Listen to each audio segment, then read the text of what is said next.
اهلا بيك في ثالث ايام الجوله الاولى ليوم الملقب بيوم الريمونتادا العالمي. تعال اقول لك ايه اللي حصل. اتسمى بيوم الريمونتادا العالمي لان حصل فيه 3 ريمونتادا في 3 ماتشات اتلعبت النهارده. اولهم كان الجونه قدام مودرن سبورت. مودرن سبورت بيسجل الهدف الاول عن طريق محمود ممدوح، ويرجع احمد زكي في البلاس 90 ويسجل هدف التعادل عشان يخلص الماتش 1-1.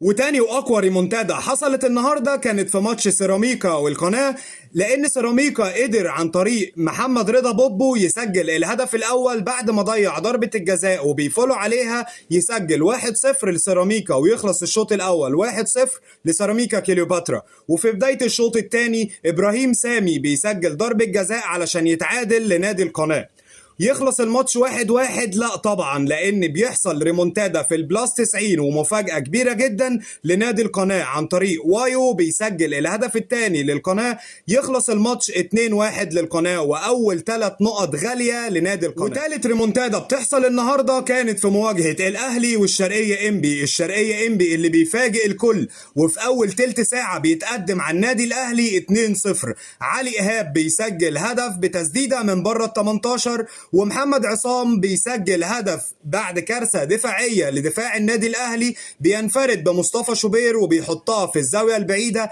2-0 للشرقية انبي. وبيرجع مروان عطية وقبل نهاية الشوط الأول بيقلل الفارق وبيخلص الشوط الأول النادي الأهلي 2-1. ومن بعد بداية الشوط الثاني الأهلي بيبقى شكل تاني وبتغييرات حتوتة من الحسين عموتة. أحمد السيد زيزو بيسدد ضربة الجزاء علشان يتعادل الأهلي 2-2. وفي البلاس 90 ملك القاضية محمد مجدي قفشة بيسجل ثالث الأهداف عشان يخلص الماتش 3-2. مبروك لكل مشجعين أعظم نادي في الكون.